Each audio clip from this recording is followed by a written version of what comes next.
Hi everyone, welcome back to my channel. আজ তোমাদেরকে দেখাবো আমরা ওই নৃত্যনাট্যের দিন কেমনভাবে সেরেছিলাম। তো আমাদের চরিত্র ছিল হচ্ছে ডাকাত, আর আমি হয়েছিলাম ডাকাত সর্দার। আর ফাইনাল লুকে আমাদেরকে এতটাই ভয়ঙ্কর লাগছিল, মেনলি এই গোপ চোখ এঁকে দেওয়ার পর ওখানে যে বাচ্চাগুলো ছিল ওরা আমাদের কাছে একদমই আসতে চাইছিল না। একটা বাচ্চা তো আমাদেরকে দেখেই কেঁদেই গেল। সত্যি বলো, এরকম যদি কেউ তার দিকে এরকম বড় বড় চোখ করে তাকায় তো কাঁদবে না?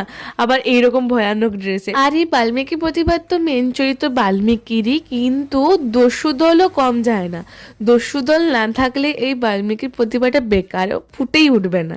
তো এই নৃত্যনাট্যটা আমরা আগেও করেছি, আমি স্কুলেও করেছিলাম। ওই ভিডিওটা ফুল ভিডিও আমার একটা অন্য চ্যানেলে পোস্ট করা আছে, ঋত্বিকা বক্সি ব্লগসে পোস্ট করা আছে, তোমরা গেলে দেখে আসতে পারো। কিন্তু তার থেকেও এটা আরও বেশি ভালো হয়েছিল।